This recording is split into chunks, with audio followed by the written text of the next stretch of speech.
What is up, everybody? Welcome to the Nines presented by AT&T. I'm your host, DDK, and today, joining me, we Mitch and Xeta from Cloud9 Blue. And in today's episode, we'll be talking about how awesome Cloud9 Blue is, how much they owned everyone at Lcq, how Valorant is an easy game, and whether or not they'll allow other teams to win champions. But in all seriousness, how's it going, guys? How are you doing this fine evening? Or it's evening for me. I presume it's probably This too late afternoon. for you. I'm It's doing afternoon for great. you. Yeah, we are doing great. Yeah, after LCQ, we had a short vacation, so we've been doing great so far. Nice. They let you have a vacation. That's great. Yeah, That's short Yeah, great. vacation. Yeah. much Whose call needed was the break. vacation?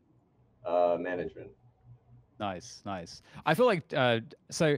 How's James IRL doing in terms of how's his because I feel like he's super. I mean, from what I know about James, he knows a thing or two about recovery, and obviously he's coaching you guys and giving you a lot of insight into how to kind of perform better. What's his kind of role been actually kind of during LCQ, post LCQ? How's that interaction been going?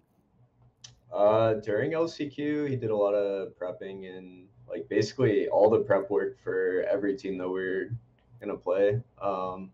He kept us up to date. Like I guess like during the matches, like match days, we'll like go over what the other team's tendencies are and stuff like that. But post LCQ, I think he was a little stressed because he was moving. Oh. He moved like 2 hours away, so he had to do a bunch of stuff. So he didn't really have like a great vacation, I guess, for the week off. But I'm sure he's doing fine now. Yeah, it's great, man. It's really cool to see the success of all of you guys. I think it's such a I think there's such good vibes, I think, going Cloud9 Blue's way, just because I think there's great representation on the team, lots of great personalities. I wanted to bring James in there as well, because I think he's an absolute workhorse. So I think it's always worth giving him props for what he does. And speaking of LCQ, I think today we will be talking a lot about LCQ, and this was a crazy cutthroat tournament. Only one NA team able to qualify. The field of competition was obviously it was pretty intense, and I think that a lot of people didn't necessarily expect to see some of the performances from some of the teams that we saw. Rise, for example, making it to the finals, doing an incredibly good job, and again, I don't think people had necessarily pegged them to perform so well. And speaking of Rise, just going straight into it. Switching comps, after the Rise loss, and then the win against Genji. Can you kind of run us through that kind of situation? You want to take that one, Sonny, or you want me to do it? You can do it. I mean, we talked a little bit before. Are you talking about like the finals, the grand finals? Because for the grand finals, we adjusted. We kind of got a feeling on like how they played from the first BO3 and upper semis, and we just thought like changing our comp would like completely throw them off. Like adding in something that we're obviously really comfortable playing, breach and like KO and all that. But Yeah. yeah, we just thought it would own them, and it worked. It was actually Nathan's idea, Leaf.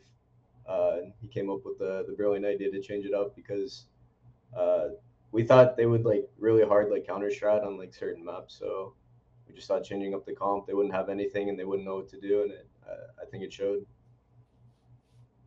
Yes, I mean that's one of the things about this game. It's like an interesting way to get edges over other teams and especially as the tournament's going on. And I was sort of referencing more the kind of loss against Rise initially, the 1-2 loss, and then moving forward.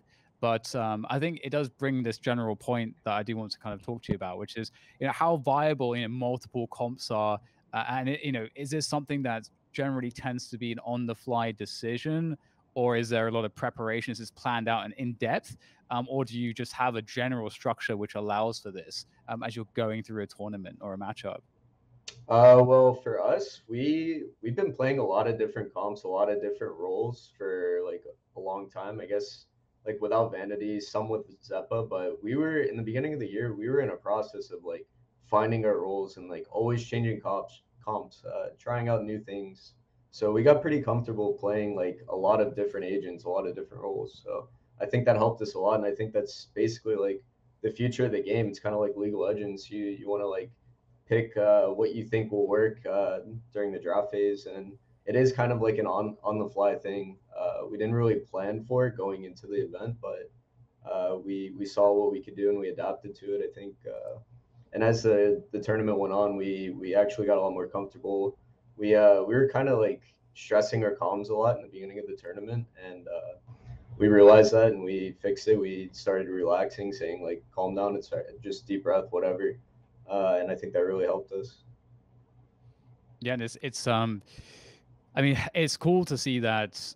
I mean, I feel like as the stuff that you're talking about there really pertains to like what it is to be as complete a team and a unit as possible in this game, because obviously it's a little bit different than CS, where you can kind of rinse and repeat more so. There's you can really perfect every little detail, but here it's more about making a wide variety of different approaches work if possible, and knowing how to make those approaches work. For example, going back to the previous question about some of the comp switch ups that you did, having Leaf going from on Ascent from Jet to Sage, and Zephyr from KO to Raze, and then on Haven, Mitch to Mitch from Cypher to Killboy. Killboy. it's pretty late here. I'm gonna pull that card out right away. And Zephyr from KO to Raze. So this is like a lot of switching up, and obviously getting the KO in there as well, which previously we only really saw 100 Thieves really working this into big tournaments, notably at Masters 3 Berlin. So lots of switch ups going on there. So it's pretty interesting. Speaking of the Cypher to Killjoy switch up, Mitch, how easy is it to switch from Cypher to Killjoy on any given map, and does that also kind of change the way the rest of the team plays, and sort of by what margin? Like, is it a small changes or bigger changes? I think it's like a small change on Haven, for example. Well, we'll go back to last year first. Last year when I was playing with the old Cloud9 variation, I played Killjoy on every map. Every map was Killjoy, so I'm really comfortable playing the agent. And moving forward to this year, it was kind of like a small change because obviously you don't have like the Cypher cages on offense for Haven. Always like putting pressure at A. It's like a little change. Like we got to change how we're approaching our default, but yeah, it's not that bad for me. I feel like I could play any Sentinel, and I'm looking forward to Chamber now too. So whenever that comes out. Yeah, and I mean, for you, Zato, as well, you're, mostly on Sova, like 90% of the matches you have in competitive play, you're playing Sova. So you're kind of, supporting. I mean, we saw, a bit of breach out from you in the finals, which is really cool to see. But mostly it's Sova. As a Sova player, how does it change when your teammates are switching up the compositions as well? What are some of the things you're thinking about or have to change in your Sova play depending on how your team adjusts the compositions in these matchups? Like when I play a Sova, depends on like what comp we use. I think depends on comp. Our player style can be different every time, right? So, for example, like if I need to play some kind of like aggression because of our comp thing, so Sova can be support or like how to say, like position is gonna be far behind sometime to a support, but I mean depends on like how we play. Like I can be sometime like entry Sova as well. So I'm just like thinking about the those things every time. So I think I just adjusting to our comp style and then trying to like play my things. Gotcha. I mean, that makes a lot of sense. And I mean, man, it's a lot of fun to watch. And I mean, I mentioned the KO 2 just a moment ago. And did the loss to Rise kind of make you feel like you needed to switch KO, or was the plan always to be switching up the compositions to surprise people? I think it's switching up the compositions. We weren't really like, we didn't think we lost because of KO. We kind of just like misplayed like a lot of clutch situations. I guess we were up like 4v2s, like a lot of 2v1s that we should have closed out. But yeah, it's more of like they watched our VODs, like they know what we're gonna do with KO. Let's switch it up now and yeah, play a different style. Well, it definitely worked out. And again, going back to kind of the initial point about compositions, they were kind of talking a lot about the compositions right now. But I think that this is going to always be an ongoing discussion in how teams kind of play and prepare in tournaments. Being able to, we'll see teams, let's say again, to can pull out the 100 Thieves example where we saw that, at Berlin, we saw it very, very, hard on that KO pick from Steel. That was something that he really wanted to do when he was on the team, and the system was very much kind of structured and designed sort of around this. And so it wasn't a huge amount of flexibility there, but it was kind of a different thing for other teams to deal with. So sure, in that sense, it was something that gave them an edge in that regard because many teams couldn't practice against that necessarily. But at the same time, they didn't have that same flexibility that that you guys have when you're running through a tournament. I think it's such a cool aspect to your team right now, that flexibility. And I mean, there's going to be a lot of feel good vibes, especially going to the 13-0 in a grand final. Like, how does that feel? Like, getting like map 2, you've picked up the first map, it's a best of 5. The second map, you get the 13-0 on split. That's got to feel pretty insane at that point. Yeah, it felt great the whole time actually. Like around like 7-0 or 8-0, we knew like none of the rounds were close, and we were like, guys, let's just 13-0 them. Let's make it embarrassing, basically. So yeah, we knew that when we played that 8 comp. Nathan's called that comp as like 8, like 8 comp. So like we have a Killjoy and Breach. We already had a experience about we just like owning a team on split, like such as the Sentinels, like 13-1 match before. So we felt really confident with that comp. So I think we just like feel really comfortable. So that's why we just like 13-0 again. I think like not even close match, So yeah, Breach. I love I mean, obviously, Breach has just been a great pick forever. I feel like on split, and some teams have tried to make it work to varying degrees of success. What do you think it is about you guys when you're running Breach as well that you find particularly great on split? I think there's a lot of things you can do as a breach on split, especially on that map. Like I think you can do a lot of like things like different options, different skill usage. As a like breach player, Sky is really good on that map too, but I think breach is also really good on that map especially. So I think that's a really like great aspect to choose like a breach on that map. Yeah. I think Sunny just does a really good job at mixing up like the patterns too on defense, and he has a lot of good timings with his util usage. Sometimes he stuns me, but it's okay. Do you think other teams are sort of missing a trick on Breach? Like, I'm not sure like how much other teams are working on Breach, especially on maps like Split in the in scrims and so on and so forth. Do you feel like Breach is underrepresented at the moment, or how are you feeling about that one? I think a lot of teams gonna use a breach on split more. I just feel like because because of the Bifer meta. I think because of the Bifer feed, like earthy things, breach earth is a really good counter for Bifer earthy too. Like in my opinion. Also like because of the Bifer wall itself, like it makes their like a territory is like limited. So I think breach stun can be really useful for that like a meta too.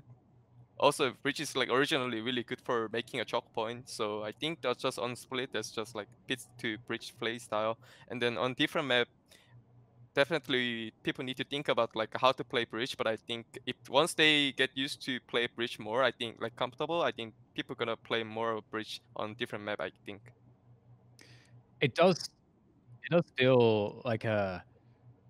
I mean, it feels like there's some amazing early round map control setups that feel really cheap with the fault line as an opener and combined with some other utility as well. It just feels like it's such a strong way to open up control, especially if you're on the defense where, typically that's going to be, I mean, I feel like it's super high value to take away some early map control on the defensive side. I mean, for example, we see it on Split. I forget which team kind of started doing this first, but creating setups around a main, for example, using the fault line, like really shutting down any possible early aggression there and just owning that part of the map right at the beginning. So if teams have, let's say, their default is kind of centered around that early control, it kind of like stuffs it straight away. So from that point, do you feel like, how do you feel about, the counter or the anti-stratting as well in this game? Because I feel like, if you know how a team defaults, an agent like Breach is going to get you a lot of early round wins for cheap in that sense. How do you feel about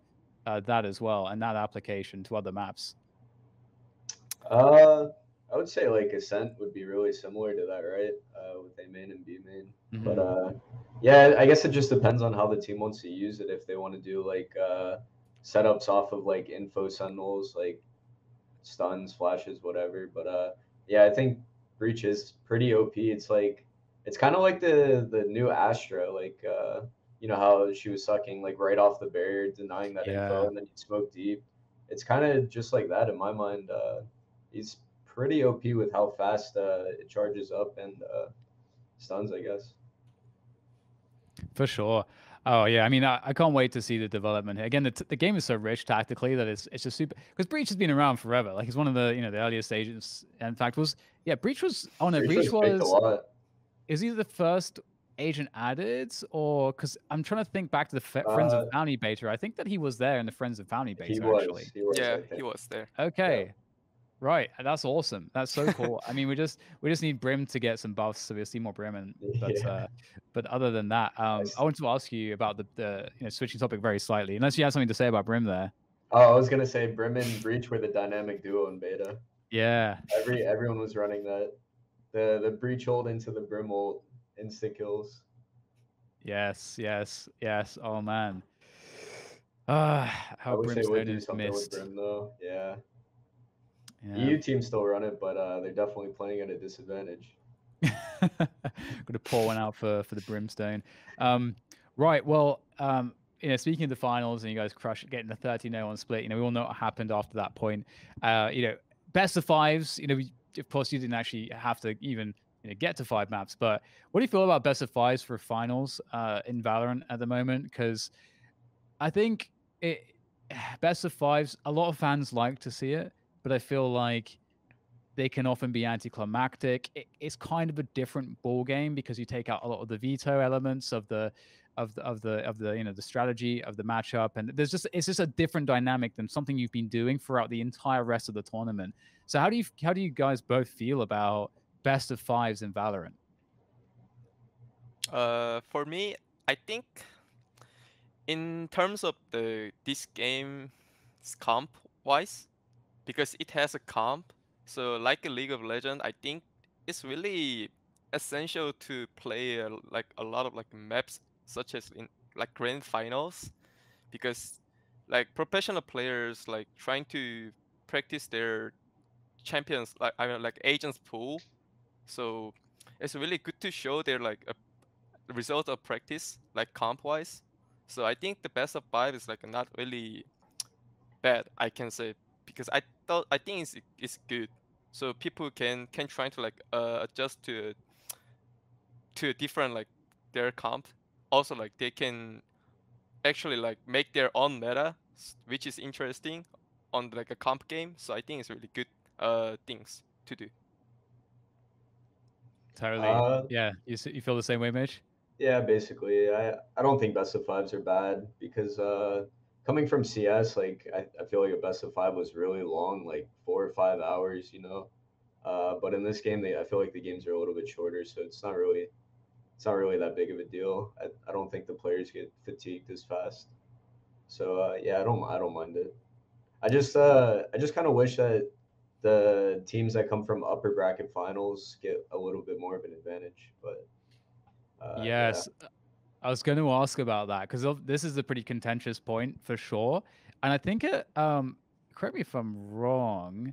I think in Berlin, it was like a coin flip was involved in like the veto or something like that. I can't remember. I remember hearing something about a coin flip. yeah, I'm not sure exactly what happened. If you guys correct me if I'm wrong, or you can update me if you know what the story was there. But it does seem like it's not solved really exactly how this should be handled yet. There's no standard practice for how the advantage should go. Because in CS, each tournament organizer would kind of have their own preferences in how they would execute this. But in Valorant, we have Riot Games, so we would expect probably to see some kind of consistency at some point behind how they do this. So, how do you both think it should be in terms of the advantage coming from the winners bracket? Map advantage, I think. Okay. Right now, the last tournament, LCQ, it was just veto advantage. Rise got to ban the map that we weren't going to play, and then I believe they picked the first map, or no, I think we picked the first map, and then they picked the second. They picked split, but yeah, I think a map advantage would be fair in a best of 5. I do agree with that. Yeah. So I have a question then, to play devil's advocate a little bit. What about, when you're doing the run through the winners bracket? I can't remember specifically necessarily how many games difference there is, but you end up playing less games because of getting that run through the winners bracket. Is that not a reward in some respects? I Or feel no? like it kind of helped us that we had more games. Yeah. It definitely helped us going forward with our communication and just like feeling it out like in the rounds, and not being like as stressed or nervous, I guess. So it might have been a disadvantage to not play as many games like Rise did. Yeah. It's an interesting one too because, oh, I mean, there's so many different ways you can. I love. I mean, this is a great discussion to have because I feel like there is a lot of conversations around, that advantage. For example, for the fans' perspective, it's going to be totally different. I think in some respects to the players, because with the fans, I think you want to see all the maps. You get to a grand finals, it's super hype. You want to see all the maps. Doesn't necessarily mean doesn't necessarily mean that it's fair for the Hmm. teams, but as a fan, you want to see as many maps as Yeah. possible. And so for the team that's ahead, you get this opportunity to possibly deal a really heavy blow in terms of getting to control that veto or to ban that first map. So yeah, an interesting one. But I do like your perspective, both of you. I feel like it's the kind of, we really want to understand who's the winner in the sense of having the best of 5, regardless of how you deal with the advantage. Because as opposed to the best of 3, best of 5 gives you the ability to have the most rounds possibly that you could have played, which means that in theory the best team should win the grand final, and there's less variance because you get to more chances to prove that you're better. So I like and I think what you said about the timings compared to CS, very true, Mitch. Like, and I want to hear from both of you as well. Like playing these tournaments, compared to CS, do you feel like it's more or less fatiguing to play this game, even though it's less time because there's less match rounds to worry about? Uh, if we were going like 1-to-1, like playing the game, I guess like Valorant would be more fatiguing because of all the abilities and things like that that you have to think about. Like whereas in CS, it's just like smoke, flash, nade, whatever, and then you have your setups. But I actually like the format that Riot's been going with, playing like one BO3 a day, or if you lose, no, if you win, then you play another BO3. I think that's a really good format, and I feel like the players won't get fatigued playing that type of schedule. Yeah, for sure. What about you, Zeta? Do you feel the fatigue ever when you're playing Valorant? Um, not at all because CS is like has a much like round. Yeah, it's So longer. yes, yeah, it takes like much time. So I think the Valorant is like not much fatigue. But I mean, as Mitch said, I think this game requires think more compared to CS because it has like different skills. So I think it's really just like interesting. Just people just need to adjust about that thing, I guess, because it's a different game. Yeah. Does the pressure feel any different compared to CS? Because in CS, if you die, okay, maybe you're the guy that held the most util, but there's going to be someone that can pick up the util. Possibly other players on your team have the util as well. But in Valorant, if you're playing the Brimstone and you die, you're the Brimstone and you're gone. There's no more there's no more smokes coming from you. So that completely changes the face of the rounds now for your Mm-hmm. teammates. Do you feel that pressure more than in CS when you're playing these Yeah. matches? Yeah. On defense, I definitely feel that playing Sentinel, as being like the anchor of the site and all the info, basically like around the map. If I die, then that leaves a lot of holes on the map, so it definitely stresses me out, stresses the team out more. So Yeah, that's why I uh, think this game is more interesting compared to CS because you have to think about like if you're a controller, if you're an initiator, like a supporter, if you are like duelist, like having entry power. So one situation is going different, like you have to think about that, like pack is gone, so just so you can adjust to your play in mid round. So yeah, I think that's why this game is much like funny. It's not really boring. Yeah, I think Yeah. from telling the story too, as I think an analyst or a commentator, it makes it a bit easier to do that for fans too, because it's, you know, it's everything is a bit more defined. In CS, that there's so much depth and nuance to it, but it's really hard to explain some of it to the fans because a lot of it's kind of hidden, and so that makes it a bit more difficult from time to time. But you mentioned sort of the word stress, Zeta. I want to hear from both of you. What's been the most stressful moment, or not necessarily moment, but just period for you? Like, you know, when you think about stress, what was the most difficult period or match or moment that you've come across so far? You know, with regards to you playing Valorant on this team. For me, it'd be like the beginning of the year where we didn't really have like an IGL and we were always changing comps, changing roles. But I think we made it out for the better by going through that whole process. But it was definitely like a roller coaster. Uh, Always stressed out. I guess losing a lot and learning from the losses. So For me, so far I'm just like playing happy because compared to Mitch, I don't have a really a stressful moment. But I think one stressful moment is like sometimes if the just like game itself glitch is like happening when I send the drone, like drone is like stuck in the middle of the like weird corner and then it won't move. So because it's a new game, I understand, but I mean that's the most stressful moment because I had that like glitch in this tournament, but already right already like warned me like it could happen, but I mean it's it was happening. I thought I never gonna happen that, but I mean it happened, so this is unlucky. That kind of, That's yeah, that amazing. thing is like unlucky. It's so funny. For some reason, it just reminded me of there was this moment in CS where I forget which tournament it was. It was a long time ago now, but it was an Inferno match, and I forget who was playing. I want to say maybe it could have been Cloud9 actually, like a roster with nothing on it. Maybe the Freakazoid roster as well, but I forget which roster. But regardless, the bomb didn't spawn, and no one realized until there was like 20 seconds left and they had taken the site, and then suddenly like, oh shit, the bomb didn't spawn. So that was that's a pretty good game what do you breaking do? Do clutch. you reset the round from that, or do you just let it play out? You know Or what? I what have did they do? I cannot remember. I just remember the bomb didn't spawn. That's all I remember. I That's imagine they unlucky. restarted the round when they figured it out, but yeah, that's just pretty unlucky. Um, right.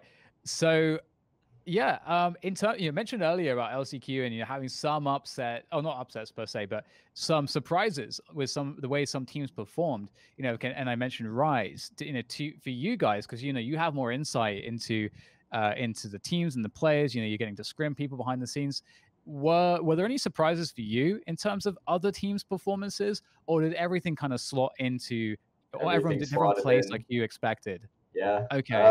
we knew Rise was going to be good from playing them in scrims. We knew they were in better form than I guess teams like 100 Thieves who just changed out their IGL and brought in Yeah. controller.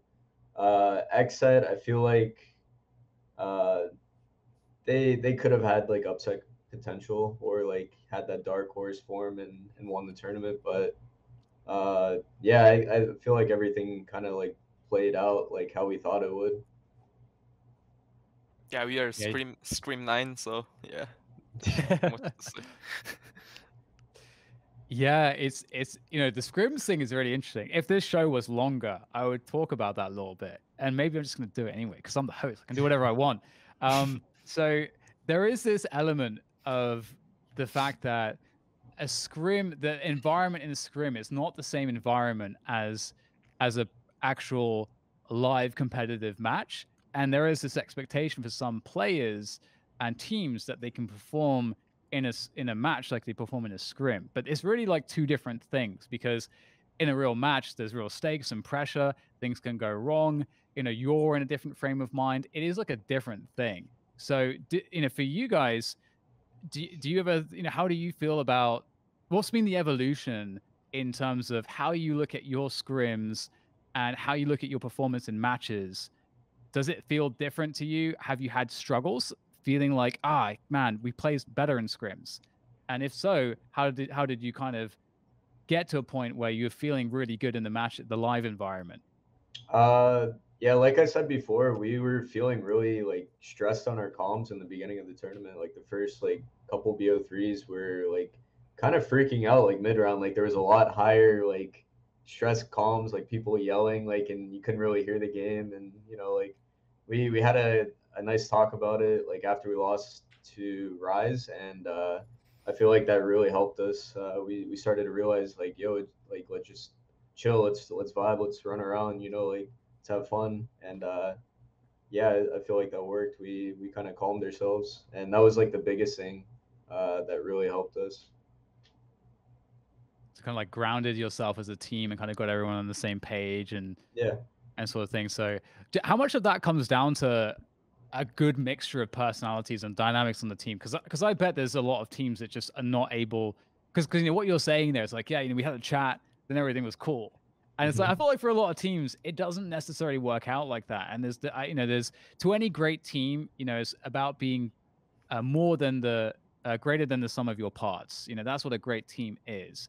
So, you know, for you guys, is it just a great mixture of chemistry and personalities right now on the team that's kind of allowing you to kind of make these kind of mid tournament adjustments like that and make it feel comfortable? Yeah, 100%. I think we have a great mixture of guys that all trust each other and want to win for each other. So I think that's key to being a great team. Yeah, I think we are not like really get tilted each other, so I think that's a really big thing because we are all troll and then we just like understand like why they're even though like they're talking some kind of serious thing, like it sounds like stressful if you hear it, but I mean I think we are all like a good we have a like good personality, so I think it's like we just understand that calls or something like Yeah, that. So I think we just like not get tilted and then we just like go moving forward. we all basically know we all want to win. So like we understand where everyone's coming from, and we just want to like make everyone better. And we all understand that and trust each other. So that works.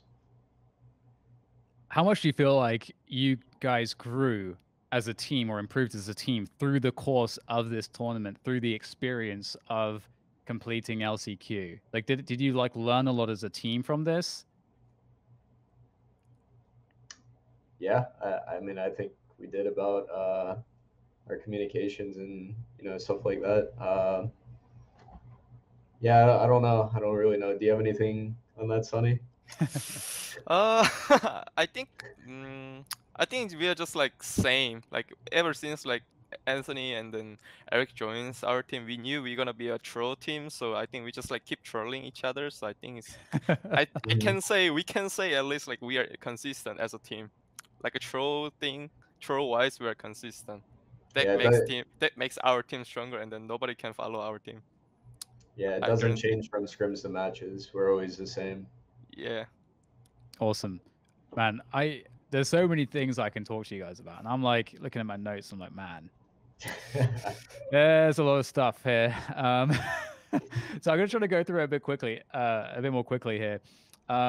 So in terms of Rise and kind of closing up the discussion on them, I'll ask you guys one thing. You know, so again, for a lot of people, I think it was surprising how well they did and how good they looked. But you know, they continuously improved throughout the year. What do you think makes them a good team, and how much further do you think they can go and improve to? You got it, Sonny. Can you say again for me? Can you repeat I'm the going to repeat question? the question. Yeah. Yeah, for sure. So Rise, what makes Rise so good, and how far do you think they can go? Can they do Oh. they have like a much like bigger ceiling? Can they be like a top 2 team with Cloud9 Blue, obviously?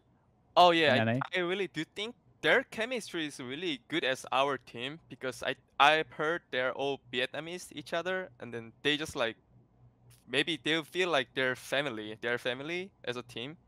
Also, their individual skills are really good. I think their like performance is really at the peak right now for their team, I guess.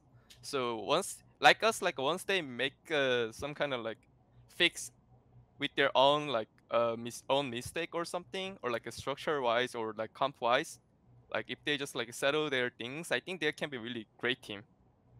Yeah. Yeah, and I think this was Poi's like first tournament or first team IGLing. I think if he gets more experience, they could be like a really good team. As Sunny said, they all their individuals are really strong. Anyone could pop off at any time, and I think it just comes down to like structure and uh, I guess like strats for them. As soon as they start adding more to their strat book, they'll be a pretty deadly team.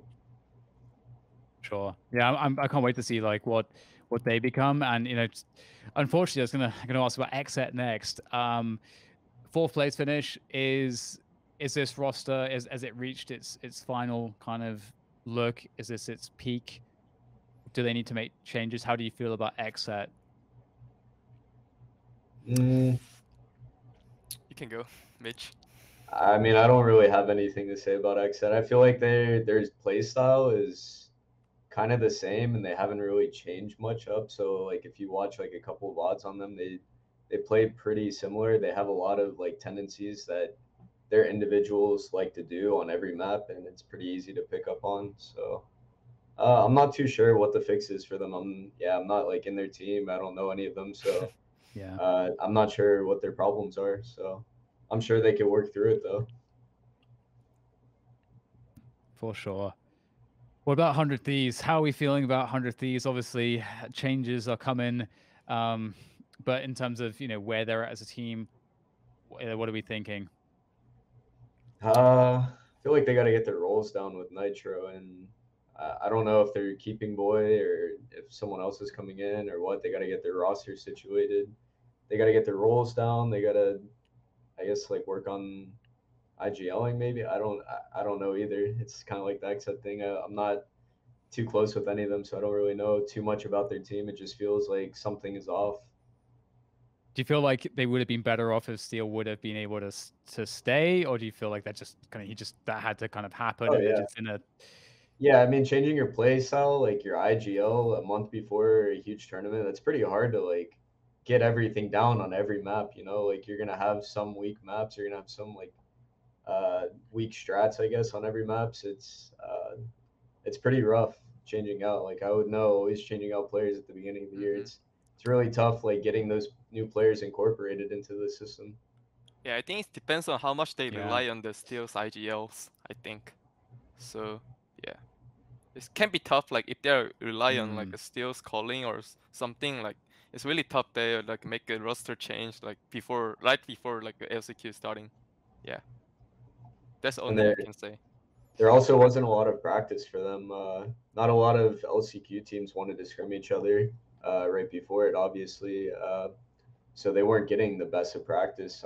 I'm pretty sure they were scrimming a lot of like tier 2, tier 3 teams, and you don't know like if your strats are working against them because they're bad, or like if you're just out aiming them, out skilling them, whatever.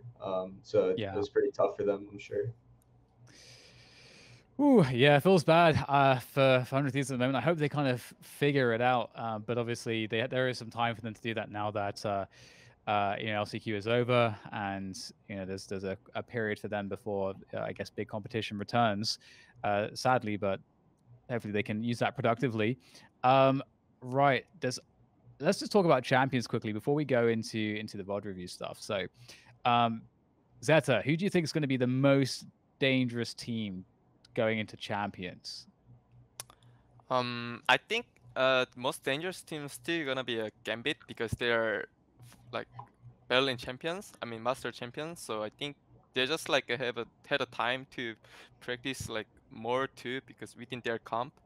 So because they actually like expecting a lot of like different team to trying to like beat them, so they have to like prepare for themselves. So such as like they have to make lots of like a pocket trade or like a different setup. So I still do think like Gambit is gonna be a strongest opponent we can face, but I really think like every team can be like just like strongest opponent because we just like never played with them. It's only like a Vanity just like play with them in the screen, but I mean Mitch and me and the other guys like haven't like played them at all. So I think just like if we just can make our just own play and then like adjust to other different teams, like I think we can just like own them.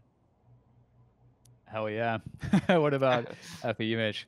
I think Gambit is probably Okay. going to be the strongest team. But like Sonny said, I think we're very adaptable, and that's one of our strong suits. We could change whatever we need on the fly. We could recognize what we're doing wrong, and I think that's going to be a big bonus going into the tournament, playing against anybody. Yeah. It's gonna be really yeah, especially in this game for sure. It's gonna be such an important skill set to have. Well, in terms of who you're both most looking forward to playing, as opposed to who's dangerous, who do you guys both want to play the most? Who do you want to match up with at Champions? I Yeah, know what you're going to say. yeah, for me, yeah, it's like Vision Strikers. because Yes, I they're do it. yeah, Yeah. my ex teammates, so I'm so looking forward to play against them if I have a chance to play against them. Yeah. I would kind of say the same thing, either them or Gambit. I want to play against the best teams and see how good I actually am, how good they actually are, and yeah, go from there, I guess. Love it. I Yeah, want to for see sure. the 100-0 or whatever their record was, Vision Strikers. Yeah. And I feel bad. I'm already going to be running this show over just a little bit here, but I have to get this last question about champions. What is the shape of the North American teams going into this tournament, do you feel? And like, what are the prospects like for a strong NA finish? Envy, Sentinels, Cloud9, Blue. Are we going to see all these three teams going super deep? But we haven't seen too much of Sentinels or Envy, of course. So it's hard to say, but what do you think the prospects are for North America in Champions? I think Envy's going to do really well. We actually scrimmed them a couple times this week already, and they're still in form. They're still really solid. As for Sentinels, I'm not too sure because they don't practice a lot. I think a lot of people know they're kind of turning into like a stream team, and they scrim maybe like twice a week. So uh, they might get complacent. I don't know. They might get knocked out in groups. Who knows? Like, but I'm pretty sure Envy is going to be really solid because they're always really hardworking. For sure. Yeah. And with that said, oh, actually, Xeta, what do you feel like? I kind of agree with the Mitch because I think as a team, not about like individual skills or something. I think just talks with some kind of team thing. I think Envy is like really hardworking as a team compared to Sentinels, I think. So yeah, I think they can be really strong team in that tournament. For sure. I can't wait to see how it all turns out. It's been so much time for Envy and Sentinels, between champions and masters. So it's going to be really interesting to see the form of all the teams. But with that said, it is going to be time to jump into the VRT review tour here, powered by Microsoft. And I've got a couple rounds for you guys to check out. We're looking at the finals from LCQ, Cloud9 Blue against Rise, of course, best of 5. And we're looking at binds. And I wanted to first just get some thoughts going into the pistol round. So I'm gonna jump out of this and just rewind all the way to the beginning of the pistol, and we're going to maximize here. So, all right. So the pistol round setup. Can you I'll let either of you take this. Can you walk me through sort of the thought behind the pistol round setup here for bind? You got it, Sonny? No, you got it, Mitch. You got it. You're superstar. You got it. I'm Superstar Viper. Yeah, sure. I mean, yeah, it's pretty standard setup. I think Sova B. Sometimes we change up. Like I could play A or B on pistol round, and it just depends what we want to do. If we think they're gonna go A or B. This map is kind of like gambly, as everyone knows. There's no mid. There's no like real like map control. I guess you could take like showers or long B, but it's kind of like a gamble. Either pistol you call. So yeah, it looks like they wanted to shut down the short lurk. They didn't want Superman lurking up with the Viper wall, and yeah, just basically playing like a triangle of death with all their crossfires. So when you see the Viper wall on short B, on Hookah, and so on, that Viper wall going across, what are you kind of worried about in terms of what your opponent might be doing? Does that shut down options for you as well? Like, what do you see? What are you worried about when you see that Viper wall? Which Viper wall? Mine or The the other one? the Superman's Viper wall. I mean, basically, like I feel like it could be like a pop wall. Like you could just put that wall up at the beginning of the round, and then like as you guys are like ready to go, you drop it, you just burst out. Or it could be like a really good lurk wall, just to get like somebody inserted in the pocket while you're doing like some kind of B control, like heavy B control. Yeah, there's like a lot of options you could do on it though. Yeah, it's really interesting. I love that Viper is more in play these days, but see the round Yeah. play out, and you kind of taking that showers control. You got that focus up short B, trying to pressure, trying to push through onto the site, and of course, in Valorant, nothing necessarily ever goes according to plan. There's so many things that can kind of go wrong, but you do win control here, but have to make that mid round call to go through the TP. Yep. So, I mean, I feel like, in this point, you're really heavily in advantage given that you've completely out-rotated your opponents. What is the first thing that you're thinking about in this kind of 3v3 after plant? For me, I'm basically stuck inside. There could be a guy elbow already if he didn't run out backside, but I'm just trying to stay alive inside. Anthony's holding hookah, gets the kill on him, and we basically know they're both CT by now, and we're just like trying to make a plan to fight together, I guess, or like for Sunny to peek off me and like bait me inside. I think this situation is interesting now, 3v3, because Mm-hmm. the fact we have Astra, like we can pull off their like a bomb defusing. So I think Yeah. for me it's like optional, because I could stay there trying to like fight with a Mitch, because I already know Mitch has got the disadvantages, so I can play off of it. But I mean, I can also like just like give up about the Mitch, and then we can play like 2v2 or 2v3, even though Mitch died there. So I think that part is like really interesting thing to play when you have Astra. Yeah, we talked about it a little bit. Sunny kind of like trapped himself in that corner Yeah. there, and is pretty rough. Like we already talked about it. Like you should have just left me in sight. Yeah. Just hope for me to get one, basically. Yeah. That's why I think this game is so interesting, and that this map Mhm. is so interesting. Yeah, I mean, in general for pistol rounds, do you feel like you guys like to have a lot of set stuff, or do you feel like it? Because when I'm thinking about pistol rounds in this game, I feel like there's a lot of anti-stratting that's possible, and it almost feels like playing it like some structure, but just playing it kind of loose, like you guys did here. I mean, you had the opportunity to kind of make a plan B going through the TP. You opened that up, and obviously you win on the rotations as well to a certain extent. So, what's your general thinking as a team about pistol rounds? Do you like to have a lot of set stuff, or do you kind of try to keep it a bit looser generally?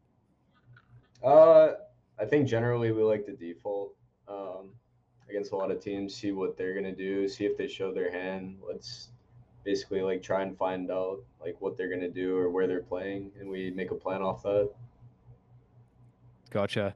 That makes a lot of sense. I mean, again, I feel like anti-stratting in this game is really interesting, and I think that's gonna, yeah, I think there's something to a really big discussion. But I want to do, go into round 2 here as well quickly, because this is actually a round that you guys end up, I believe, winning, unless I am lying to myself in the The notes. force buy, yeah. Yeah, and so the force buys here, keeping the pressure on.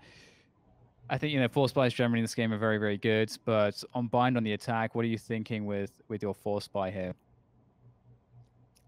I mean, it looks like we're just defaulting on this, looking for picks, taking hookah control, and having me maybe like lurk up short or see if like basically just holding around the map, like on pistol, just seeing what they're gonna do, see if they make any like mistakes. Eric gets a insane kill there, hookah, and then that pretty much opens up like a lot of holes for us around the map. Yeah, I love that play too from Zappa, because I'm just gonna go back to that too. Because one of the dangers of this Viper Ward as well, and especially with the snake bite, is that obviously that makes it. I mean, for you guys, it must feel like, well, we have to expect that there could be a play behind this, and especially with I mean, we don't have a Sky in play here as well, but Sky flashes coming through the TP and stuff like that through the wall. Like, there's lots of danger I feel like from this Viper Wall, but that one play to just call the bluff, like what's going on behind the wall, is just awesome to see. Yeah, that's Eric's ego showing. Testing is a curiosity. Yeah. The fade off.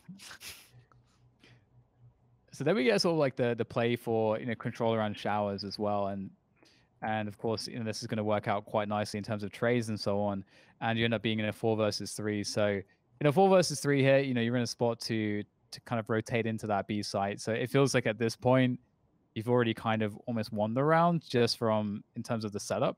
Um, are you like with force buys? Are you playing it kind of like your pistols, where you're just thinking about the pressure and just letting people make individual plays around the structure? I think compared to CS, the force fight is like not even bad for like a tech side. Even though like they just like force fight, the gun situation is like pretty much I think it's just even compared to CS. I mean, relatively. So also like this game has a different skill. So once they want to try to like find the gap of their enemy setups, I think it's really easy to find the gap on this game. So I think force fight is like not even bad. I think that's a good, interesting thing to do. You can do. I mean. Yeah, it's interesting because in some respects, I think I guess I'll ask you like this, and this will sort of be so. Just for those of you in chat, start getting those questions to Mitch and Zeta, because we'll go into the Twitch questions after this point. But in terms of force buys in a game like Counter Strike, it doesn't feel gimmicky per se, but it feels kind of like with force buy. It doesn't feel as cool as a buy round versus a buy round, but obviously there's a lot more going on in a game like Valorant because of the way that the utility is and the strength of the weapons. Do you feel like it's I mean, obviously any round can be won in this game, but how do you guys feel about force buys in this game? Because in CS, obviously, as I mentioned, it's kind of contentious. People didn't like the the force buy metas. It feels kind of gambly. You can't really play your defaults. It feels like there's variance. How do force buys feel in this game? I think in CS, if you wanted to force fight in high level CS, I think most of the team requires some kind of pocket strat with their force by weapon. I think if they want to like play default in CS as a force play, like it's really hard to win. I think if enemy play just like a smart, But I think in this game, because of the skill, like it makes, as I said, like think this all of the agents like a skill makes them play their like own things. I think so. It just like opens their play style. I mean, it just like makes their play like working more compared to like CS. So I think even though you're low level, even though you're high level, like you can play default, you can play like pocket strat like a CS. So I think that's why I think first try is interesting in this game. Also like Earth, like even though imagine like you have like 3 Earth point from piece around if you kill 3, something like that, and then in first fight situation you kill someone and then you just like got the orb, so you have a Earthy, so it's just like a round changing factor too. So that's why I think first fight is interesting compared to CS. I think against some teams too, some teams like to keep like a ghost or a deagle in second round. So it's Yeah. like it feels like they're kind of at a disadvantage and they're just handing it over to us if we do force buy. Yeah, that things too. Makes sense. Yeah, it definitely makes a lot of sense. Well, with that said, we're going to move into the next segment, which is the Twitch questions. So for those of you in the Twitch chat, please submit your questions in Twitch, and I will ask them to our lovely gents here on the stream. And I mean, I'll kick things off very quickly, guys. Who's going to win champions? If it's not you, because obviously you have to say yourself. But if it's not you guys, who's going to win champions? Who's the next best team to win? If it's not us, then Envy. Oh. I'm it's hard. I kind of want to cheer for Korea too, but I mean, I'm playing the NA, so yeah, yeah, MB. I am. I mean, I'm going to be cheering for you guys. So just I think you guys are going to win, and no bias at all. But in all seriousness, it's really interesting because, like you say, it's a clash of styles. Ultimately, when it comes to a tournament like this, and it's going to be really interesting to see exactly, exactly what we're going to get, in terms of that. So, Mitch, I'm going to ask you. Do you feel relieved now that you don't have to IGL? Oh yeah, for sure. Uh, IGLing was so stressful, man. When things were going wrong, I would always think it's like my calling instead of like actual like individual plays, or if we got unlucky timings, or like whatever. So I felt like I was really hard on myself whenever we lost like dumb rounds, I guess. So yeah, it was pretty stressful. And right now, like I'm really glad that Anthony took over, and we have a lot of great minds that always chip in every round with me, Leaf, Zeppa, everyone basically chips in and calls something at some point. So it's a good team effort, and it relieves some of the stress on Anthony now. And we get a question here from Doomboy. Who is the funniest on the team? I would say James IRL. I agree with that. Yeah, he's pretty funny. He's a good dude. I think top 2 is James and Eric. It's hard. I cannot choose like one. Yeah, Sonny will come in with a random one-liner sometimes too that'll have everyone dying. Just something completely out there. Man, I do feel like, again, we can't. I don't know if we'll ever get to the point where we can have like hit listen to like some team comms and stuff like that. Obviously, that's a big discussion in of itself. Some events have done it in the past in CS, and it's kind of contentious. But I do feel like your team be vibing most of the time. Like I feel like if we're looking at the teams that are vibing the most, I feel like Cloud9 Blue's got to be right at the top of that list of the high performing teams. But with that said, next question is from Sodium Dioxide. What is your pre-tournament preparation? For me, because I'm playing Sova, it's really important to play a DM to like make your performance like high level, and then also like rank game, like keep tracing your like meta, or like your like developing your play.